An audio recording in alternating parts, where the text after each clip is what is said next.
आज की इस क्लास में हम रिवीजन स्टार्ट कर रहे हैं मोशन, क्लास 9th मोशन से। आप ये बताओ कि जब ये शुरुआत हुई कहीं से फिजिक्स में मोशन को ऑब्जर्व करने की, तो किसने फर्स्ट टाइम एक क्वांटिटेटिव मेजरमेंट दिया था कि भाई चीजों को मेजर करना चाहिए? पहला फिजिसिस्ट, पहला साइंटिस्ट ऐसा कौन था जिसने मेजरमेंट स्टार्ट किया कि भाई चीजों को मेजर करना चाहिए? बताओ, नाम सुने?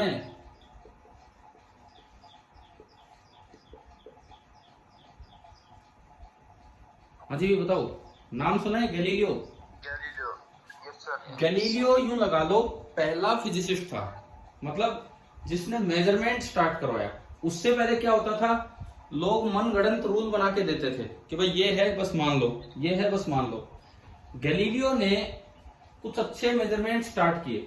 गैलीलियो ने 2-3 बहुत अच्छी बातें बताई। एक बात इसने ये बताई कि अगर आप किसी चीज को ऊपर से ड्रॉप करते हो, अगर आप किसी चीज को ऊपर से ड्रॉप करते हो, तो पहली सेकंड में इसने जो डिस्टेंस कवर किया, पहले 2 सेकंड में जो डिस्टेंस कवर किया, और पहले 3 सेकंड में जो डिस्टेंस कवर किया, उनका रेशियो होता है 1:2²:3²।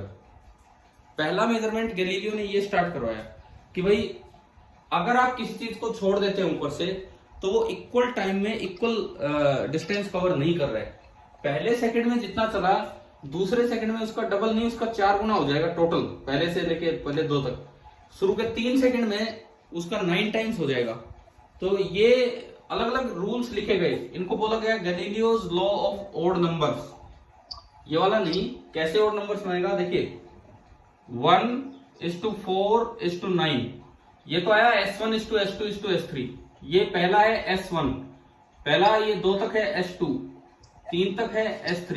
लेकिन अगर S in first second, S in second, S in third second निकालें तो वो इनका डिफरेंस होगा, तो वो आएगा 1:3:5। और एक ओड नंबर वाला रूल दे दिया। तो ये गैलीलियो का लॉ ऑफ ऑड नंबर्स था। क्या ये समझ में आ रहा है कि क्या किया हमने? ये इसमें और इसमें डिफरेंस क्या है? Yes sir. वो तो है पूरा, वो तो टोटल है, वो तो टोटल है। पहले 1 सेकंड में, पहले 2 सेकंड में, पहले 3 सेकंड में। ये है केवल पहले सेकंड में, केवल दूसरे सेकंड में और केवल तीसरे सेकंड में। ये वो है। गैलीलियो के टाइम कोई इक्वेशंस नहीं थी। आज हमारे लिए ये लॉ प्रूव करना बड़ा आसान है। गैलीलियो के टाइम कोई इक्वेशन नहीं थी। देखिए आज हमारे लिए लॉ प्रूव करना बड़ा आसान है। कैसे? अगर आपको पहले 2 सेकंड 3 सेकंड का निकालना है तो S = UT + ½ AT² है हमारे पास इक्वेशन। इसको ड्रॉप किया तो इनिशियल स्पीड कितनी है? 0। अब आपका रूल बन गया S = A की वैल्यू G है, G/2 × T²। G तो कांस्टेंट है, तो S1 G/2 × 1 का स्क्वायर, S2 पहले 2 सेकंड में G/2 × 2², S3 पहले 3 सेकंड में G/2 × 3²। और जब आप इनका रेशियो लेंगे तो ये आ गया।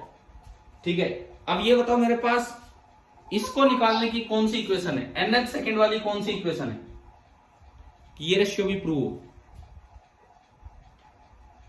SNth का क्या फॉर्मूला था? SNth का क्या फॉर्मूला था बताएं?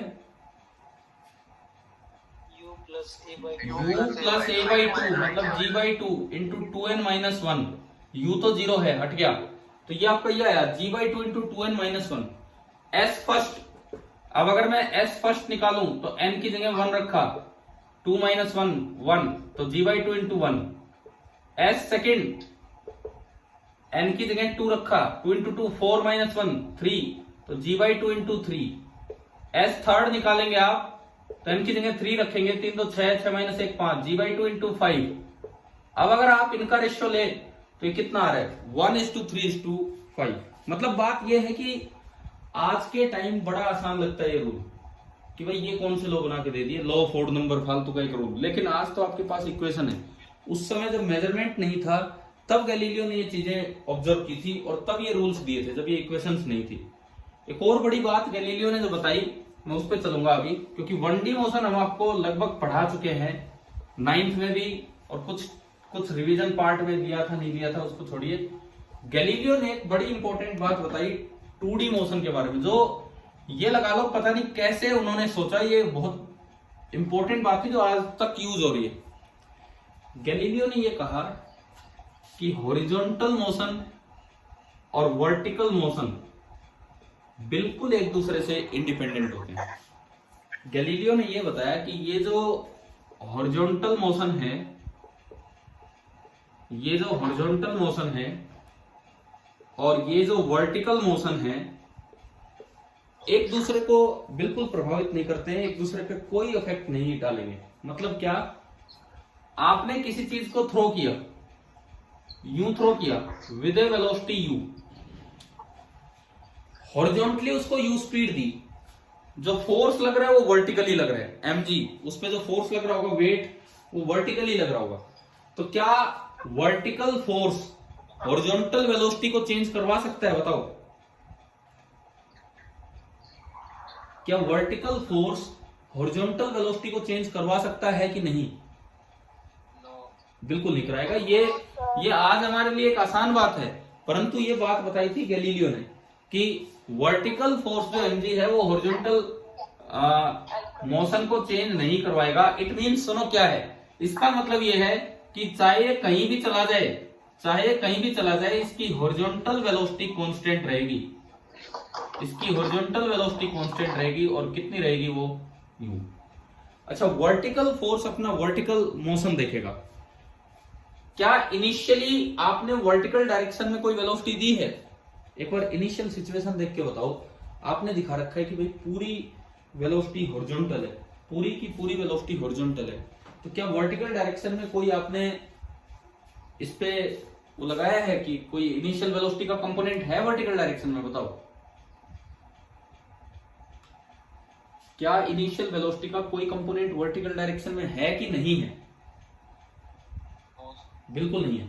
तो वर्टिकल मोशन अपने अलग तरीके से स्टार्ट होगा, वो इस तरह स्टार्ट होगा, s is equal to ut plus half at square. अब वर्टिकल के लिए u 0 हो जाएगा, कोई u है ही नहीं, और a g हो जाएगा, तो ये किसी भी t टाइम पे कितना नीचे आ गया, हाफ जी टी स्क्वायर। इसका क्या मतलब है, गैलीलियो ने ये बताया हमें कि t इक्वल टू 0 पे अगर यहां से कोई चीज शुरू हुई है, t इक्वल टू 0 पे अगर यहां से कोई चीज शुरू हुई है, तो जब ये यहां पहुंचेगा तो कुछ इधर चल चुका होगा हॉरिजॉन्टली, कुछ वर्टिकली चल चुका होगा। हॉरिजॉन्टली कितना चला मैं ये भी बताऊंगा, और वर्टिकली कितना चला मैं ये भी बताऊंगा। हॉरिजॉन्टली कितना चला, हॉरिजॉन्टल डायरेक्शन में उसकी स्पीड कांस्टेंट है, क्योंकि वर्टिकल फोर्स हॉरिजॉन्टली कोई असर नहीं डाल रहा है, वर्टिकल फोर्स हॉरिजॉन्टली कोई इफेक्ट नहीं करेगा। तो इट मींस कांस्टेंट स्पीड से चला, तो ये कितना चल के आया, u into T. Horizontal direction में जो इसका मोशन होगा वो इतना हो चुका है, u इंटू टी, और वर्टिकल डायरेक्शन में कितना हुआ है, half G T square. Vertical direction में जो इसका मोशन हुआ है that is half G T square. अब आप बताओ ये दोनों इंडिपेंडेंटली कैसे लिखे हमने, क्या वो समझ में आया कि नहीं आया? जा चाहे कहीं भी रहा हो, मैंने ये बता दिया कि इधर कितना गया और इधर कितना गया, ठीक है। अब देखो मैं एक क्वेश्चन पूछता हूं आपसे इसी चीज पे, गैलीलियो के इसी पॉइंट पे। मान लो मैं हॉरिजॉन्टल एक्सिस को बोल दूं एक्स एक्सिस, वर्टिकल को वाई, ये तो क्वेश्चन में नहीं बोला जाएगा, आप खुद अपने आप बना सकते हो। आपने किसी चीज को थ्रो किया with some speed u at an angle theta, और ये यूं जाएगा, इस तरह का पाथ होगा। आपसे ये पूछा कि जब इसका एंगल, एक मिनट देर हो, एक मिनट भाई, 2 मिनट रुको आप, मैं 1 सेकेंड।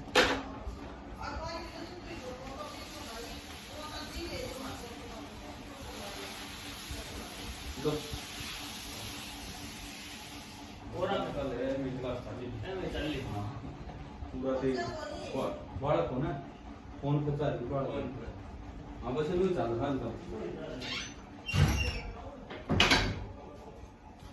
आपका सवाल ये है कि अगर भाई धीरे धीरे इसका एंगल क्यों मुड़ता चलेगा, जिस वक्त इसका एंगल अल्फा हो गया है अल्फा, उस वक्त उसकी स्पीड कितनी है। मतलब मैंने एक क्वेश्चन आपको दिया है गैलीलियो के इसी पॉइंट पे कि आपको तीन चीजें गिवन है, यू, थीटा, अल्फा, और आपको बताना है वी। यू, थीटा और अल्फा दे रखा है और आपको वी बताना है। बताओ केवल गैलीलियो का ये पॉइंट लग के कैसे क्वेश्चन सोल्व होगा।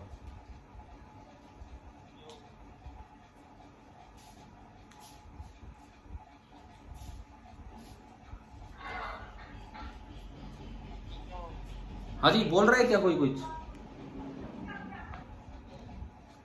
पहले तो ये बताओ क्या क्वेश्चन समझ में आ गया है कि नहीं, क्या हमारा सवाल है भाई। क्वेश्चन ये है, मैंने यू स्पीड से थ्रो किया और थीटा है उसका एंगल था वेलोसिटी का, तो धीरे धीरे एंगल यूं झुकेगा, तो जिस वक्त एंगल कम होते होते अल्फा हो चुका है उस वक्त स्पीड कितनी है। मतलब तीन चीजें आपको दे रखी है, यू, थीटा और अल्फा, और आपको वी बताना है कि क्या होगा। गैलीलियो का लॉ अगर हम लगाएं तो ये बताओ फोर्स कौन सी डायरेक्शन में लग रहा है, हॉरिजॉन्टल की वर्टिकल, फेंकने के बाद आपने उसको फेंक दिया, then it is motion under gravity. अब जो फोर्स लग रहा है वो कौन सी डायरेक्शन में लग रहा है, हॉरिजॉन्टल की वर्टिकल। अरे बताओ यार, जब मैंने इसको थ्रो किया तो जो फोर्स लग रहा है वो हॉरिजॉन्टली लग रहा है कि वर्टिकली लग रहा है फेंकने के बाद? वर्टिकली। तो बहुत टाइम लगा रहे हो आंसर देने में। केवल और केवल वर्टिकली लग रहा है mg, और कोई फोर्स ही नहीं है। This is motion under gravity, कहीं चला जाए mg रहेगा और कोई फोर्स ही नहीं है, मोशन अंडर ग्रेविटी है। क्या वर्टिकल फोर्स हॉरिजॉन्टल डायरेक्शन की वेलोसिटी चेंज करवा सकता है? बताओ, क्या वर्टिकल फोर्स हॉरिजॉन्टल डायरेक्शन की वेलोसिटी चेंज करवा सकता है या नहीं? बिल्कुल नहीं। तो इसका मतलब हॉरिजॉन्टल डायरेक्शन की वेलोसिटी तो चेंज होनी ही नहीं है। अब आप बताओ इनिशियल कंपोनेंट कितना है हॉरिजॉन्टल डायरेक्शन में, इनिशियल कंपोनेंट कितना है हॉरिजॉन्टल डायरेक्शन में, इनिशियल कंपोनेंट कितना है हॉरिजॉन्टल डायरेक्शन में? You cos theta. और इस समय कंपोनेंट कितना है हॉरिजॉन्टल डायरेक्शन में वेलोसिटी का? यू नहीं है, वी कोस अल्फा। यहां कंपोनेंट है यू कोस थीटा एंड ऊपर कंपोनेंट है वी कोस अल्फा। तो गैलीलियो वाला रूल लगाए तो वर्टिकल फोर्स हॉरिजॉन्टल चीज को प्रभावित नहीं करेगा। इट मीन्स अगर आप इनको इक्वेट करें तो v cos alpha that should be equal to u cos theta, and मेरे पास v का आंसर आ गया। देखिए u cos theta upon cos alpha. अब अगर कभी क्वेश्चन बन के आना हो तो वो थीटा और अल्फा की वैल्यू दे देंगे, थीटा 60 डिग्री, अल्फा कुछ और दे दिया, तो फिर आपको ये सोल्व करना पड़ेगा। लेकिन आप ये बताओ क्या ये कॉन्सेप्ट गैलीलियो वाला, ये कॉन्सेप्ट 2D मोशन में कैसे लगता है, क्या समझ में आया कि नहीं आया? बोलो, जवाब दो। Yes sir. देखो सुनो, हमने 9th में मेनली पढ़ा है 1D मोशन, हमने 9th में मेनली पढ़ा है 1D मोशन। अब ये रिवीजन का जो टाइम है इसमें 1D के साथ साथ 2 डायमेंशंस में भी वो चीजें अप्लाई करेंगे। जो हमने 1D में अप्लाई किया वो सारा का सारा काम हम अब साथ साथ 2D में करेंगे। 1D रिवाइज होता चलेगा लेकिन 2D को सीखते चलेंगे। देखिए आगे देखिए, उसके बाद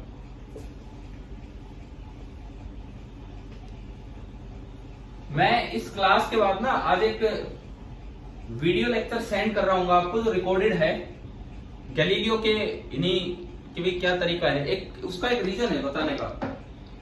आपको मैं बताऊं कि एनटीएससी के पेपर में अगर 13 सवाल फिजिक्स के आ रहे हैं तो जो न्यूमेरिकल होते हैं वो 6 या 7 ही होते हैं एनटीएससी के पेपर में, बाकी होते हैं कॉन्सेप्चुअल क्वेश्चन। लगभग आधा पेपर कॉन्सेप्ट बेस्ड होता है कि थोड़ा ये चेंज कर दिया, थोड़ा ये कर दिया, वो कर दिया। तो इसलिए हमें गैलीलियो की बातें भी जाननी जरूरी है। इस तरह का कोई भी सवाल, जैसे एक बार एनटीएससी में ये आ चुका है, एनटीएससी में एक बार ये आ चुका है, एमआरआई क्या होता है, full form, only full form आ चुका है। आपके भी टेस्ट में आया था क्या? Magnetic resonance induction. हाँ, imaging, magnetic resonance imaging, induction नहीं। ये आपके टेस्ट में आया था क्या, आरपीएस टेस्ट सीरीज में यहाँ पे? Yes sir. वैसे ये एनटीएससी में आ चुका, शायद 2016 के आसपास आया था। एनटीएससी हरियाणा रीजन नहीं, किसी और रीजन में, लेकिन सिलेबस सेम है, तो किसी में भी क्वेश्चन इंटरचेंज होते रहते हैं। तो जब इस तरह की बातें पूछ ली गई है, तो ये गैलीलियो से रिलेटेड बिल्कुल सवाल आ सकते हैं कि ये रूल है, ये किसने दिया, नीचे 4 साइंटिस्ट के नाम हो। तो इसीलिए हम उन पॉइंट्स पे भी फोकस करें। तो अभी हमने रिवीजन अपना स्टार्ट किया है मोशन से। अभी हम मोशन से स्टार्ट कर रहे हैं रिवीजन। तो मैं आपको अगर बीच बीच में कोई वीडियो लेक्चर देता हूँ, एक दिन का एक क्लास होगी और एक वीडियो लेक्चर, तो आपको शाम को जब भी टाइम मिले या दोपहर में जब भी आपको टाइम मिले, कम से कम एक बार वो वीडियो लेक्चर भी अटेंड कर लेना कि वो क्या बता रहा है, क्या नहीं सिखा रहा है। ठीक है, आज भी मैं डालूंगा आपके लिए एक वीडियो लेक्चर, वो आप अटेंड करते रहना। अच्छा, अब देखिए इसमें देखें सर, हाँ जी। हमारे रूम में आयरन का सामान यूज नहीं करते। क्या क्या क्या? एमआरआई रूम में आयरन का सामान यूज नहीं करते सर। एमआरआई रूम में मैग्नेटिक फील्ड जो होता है, इनका सवाल ये है कि एमआरआई रूम में मैग्नेटिक रेजोनेंस इमेजिंग में आयरन का सामान क्यों नहीं यूज करते हैं। इवन मैं आपको बताऊं कि अगर जैसे आप एमआरआई कराने गए हैं कहीं, बाई चांस से आपके घर का कोई मेंबर बाई चांस कहीं जरूरत पड़े, तो आपकी बॉडी पे आपने जो कपड़े डाले हुए हैं उनमें भी मेटालिक चीजें नहीं होनी चाहिए। वो ना कपड़े चेंज करवाते हैं आपसे, बिल्कुल वो कह देते हैं भाई कोई मेटल की चीज होनी नहीं चाहिए। जैसे हुक वगैरह होते हैं, कुछ और होते हैं मेटालिक, तो वो कह देते हैं नहीं, अपने कपड़े चेंज करो, और वो आपको अलग से कपड़े देते हैं जो सीधे रहते हैं, बिल्कुल केवल कपड़ा और कुछ नहीं। रीजन क्या है कि क्यों इतना वो अवॉइड करते हैं, और जो बहुत अच्छे हॉस्पिटल्स होंगे वहां तो बिल्कुल ही अलाउ नहीं करते, केवल एक कपड़ा रहेगा वो आपके ऊपर डाल देंगे और बस फिर आपको एमआरआई के अंदर उस मशीन में डालेंगे। तो इसका रीजन क्या है, जो हमारा नॉर्मल फील्ड होता है वो गोस की रेंज में होता है। गोस इज द सीजीएस यूनिट, 0.1 गोस के आसपास नॉर्मल अर्थ का मैग्नेटिक फील्ड होता है। नॉर्मल फील्ड इतना होता है। अब अगर 1 टेस्ला कहीं फील्ड हो जाए तो दैट इज 10⁴ गोस, यानी कि इसका 10⁵ टाइम्स हो गया। जो नॉर्मल फील्ड है उसका 10⁵ टाइम्स ये फील्ड है, मतलब बहुत ही ज्यादा स्ट्रॉन्ग फील्ड, बहुत ही ज्यादा स्ट्रॉन्ग फील्ड। और अगर आई लैब है तो 10 टेस्ला तक पहुंच जाता है, मतलब 10⁶ टाइम्स। इतने स्ट्रॉन्ग फील्ड में अगर आप आयरन की कोई चीज लेके चले गए, तो iron being a ferromagnetic material, वो जो मैग्नेटिक फील्ड है वो आयरन को अपनी तरफ अट्रैक्ट कर लेगा, बिकॉज फेरोमैग्नेटिक मटेरियल मूव करते हैं from weak magnetic field to strong magnetic field. पढ़ा है कभी हमने, डायामैग्नेटिक मूव करते हैं from strong to weak, and ferromagnetic move करते हैं फ्रॉम वीक टू स्ट्रॉन्ग। बताओ याद है कि नहीं ये पॉइंट, कभी मैग्नेटिक मटेरियल्स में बताया था। तो वो क्या करेगा कि वो मशीन अपनी तरफ अट्रैक्ट कर लेगी। अब इसमें ना एक बड़ा शायद 2-3 साल पहले की बात है, 2 या 3 साल पहले की, मुंबई में एक हॉस्पिटल था, अब तो मुझे नाम याद नहीं है कौन सा था, उसमें एक बता दिया था आपको, उसमें एक आदमी, एक 30 साल का कोई युवक था, वो अपनी माँ के इलाज के लिए गया हुआ था, और जब वार्ड से एमआरआई रूम में ले जा रहे थे तो वो ऑक्सीजन सिलेंडर साथ लेके गया कि कोई चोरी ना कर ले। और जैसे ही वो एमआरआई रूम में, वो खैर वो गलती तो वार्ड बॉय और उनकी है कि उन्होंने अलाउ क्यों किया, जैसे वो सिलेंडर लेके घुसा उस मशीन ने उसे अट्रैक्ट कर लिया, उसने सिलेंडर छोड़ा नहीं, एकदम से छोड़ नहीं पाया, और उसके साथ वो भी मशीन में ही चला गया, और वो इस तरह से फंस गया कि उसकी डेथ ही हो गई थी। तो इसलिए भाई बहुत स्ट्रॉन्ग फील्ड होने की वजह से हमें नहीं लेके जाना चाहिए इसमें। चले हम, ठीक है, आगे बढ़ते हैं हम।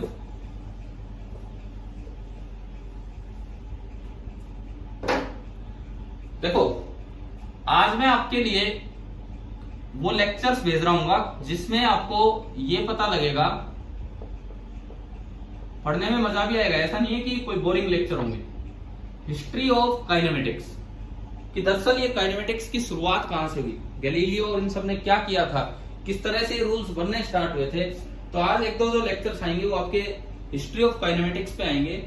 उनमें आपको ये भी पता लगेगा कि स्पीड को कैसे डिफाइन करना जरूरी समझा, स्पीड को किस तरह से डिफाइन करना जरूरी समझा, और कैसे, क्या चीज है ये स्पीड। मान लो कोई यूं कहे, कोई गाड़ी चल के आ रही है, कोई गाड़ी चल के आ रही है, और पुलिस ने रोक ली, बोले भाई आपकी स्पीड है 60 किलोमीटर पर आवर और ये थोड़ा स्कूल एरिया है तो यहाँ इतनी स्पीड अलाउड नहीं है। तो इसका मतलब क्या है? अब ड्राइवर कहेगा क्या इसका ये मतलब है कि अगले 1 घंटे में मैं 60 किलोमीटर चल लेता, या इसका ये मतलब है कि पिछले 1 घंटे में मैं 60 किलोमीटर चल के आ रहा हूं? तो ना तो इसका ये मतलब है ना इसका ये मतलब है। ना तो इसका मतलब वो होगा कि अगले 1 घंटे में 60 किलोमीटर चलेगा, ना इसका ये मतलब है कि पिछले घंटे से चल रहा है और 60 किलोमीटर चला है, क्योंकि हो सकता है वो तो 5 मिनट पहले ही स्टार्ट हुआ हो और हो सकता है 10 मिनट बाद वो रुक जाना है। आप इस सवाल को समझो मैं क्या पूछना चाह रहा हूं। तो इसका मतलब क्या है 60 किलोमीटर पर आवर स्पीड का? भाई एक आम आदमी तो यही मतलब निकालता है कि इसका मतलब है कि 1 घंटे में 60 किलोमीटर, कि अगर सीधा चलता है तो 1 घंटे में 60 किलोमीटर चलेगा, पीछे से चल के आ रहा है तो, लेकिन ना तो 1 घंटा पहले चला ना 1 घंटा बाद में चला। तो इस तरह की भी कुछ चीजें हम सीख रहे होंगे। अच्छा एक और चीज बताओ आप, मैं एक और चीज आपसे पूछता हूं। देखो ये आगे एक गाड़ी है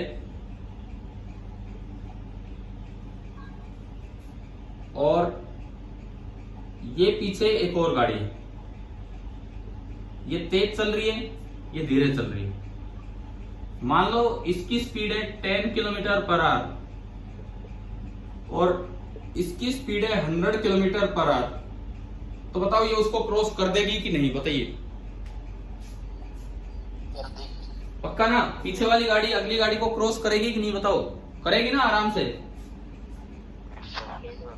इसमें तो कोई डाउट ही नहीं है कि हाँ बिल्कुल डेफिनेटली करेगी। अब सुनो कैसे करेगी, अब ये सोचते हैं। अगर मैं इन स्पीड्स को मान लो इतना किलोमीटर पर आवर ना लेके मीटर पर सेकंड लिखता हूं, मान लो ये इनकी स्पीड है और इनके बीच का जो इनिशियल गैप है वो मुझे दिया गया है 100 मीटर। इनिशियल गैप मुझे दिया गया है 100 मीटर, इस तरह का दे दिया। ठीक है, आप ये बताओ 1 सेकंड में ये यहां पहुंच लेगा कि नहीं? भाई इसको यहां आने में कितना टाइम लगेगा? इसको यहां जाने में 100 मीटर पर सेकंड की स्पीड से 100 मीटर चलने में इस गाड़ी को कितना टाइम लगेगा? 1 सेकंड।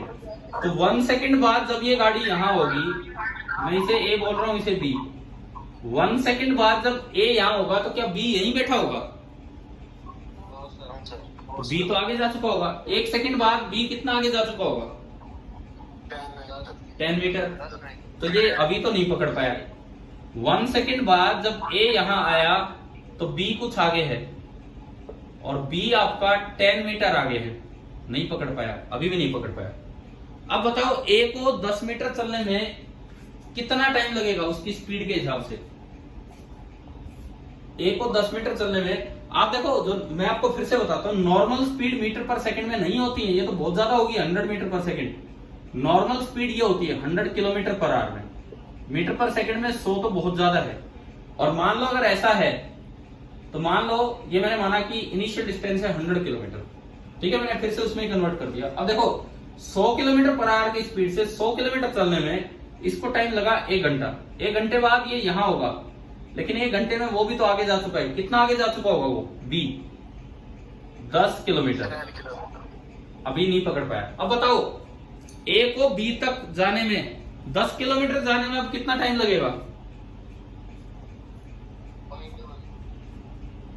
1/10 आवर।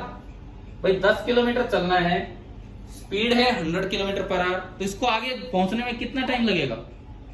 1/10 आवर। लेकिन जब 1/10 आवर के बाद ए यहां आएगा तो क्या बी यहां बैठा है?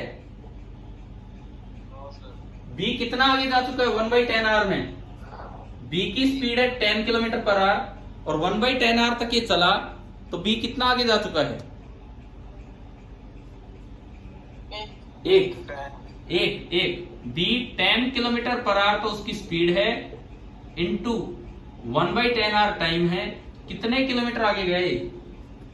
1 किलोमीटर आगे गया। मतलब जो बी है वो 1 किलोमीटर और आगे जा चुका है, अभी भी नहीं पकड़ पाया।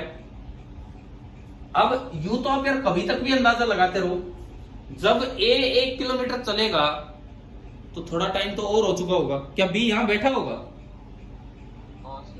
तो फिर ए आप बताओ ना क्रॉस कैसे करेगा।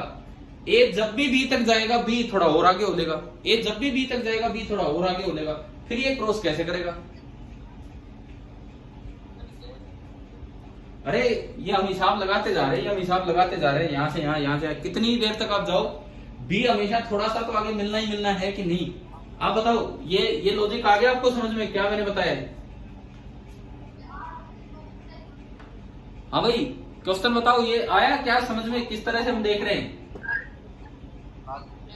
तो फिर क्या ऐसे करके ए क्रॉस कर पाएगा बी को, नहीं रुकना पड़ेगा, बी को रुकना पड़ेगा। अच्छा मैं मेरे पीछे से कोई गाड़ी आ रही तो मैं रुक जाता हूँ क्या भाई, मैं रुक गया ले तू निकल ले। देखो इन्हें इस तरह के जो क्वेश्चंस हैं इन्हें बोलते हैं पैराडॉक्स।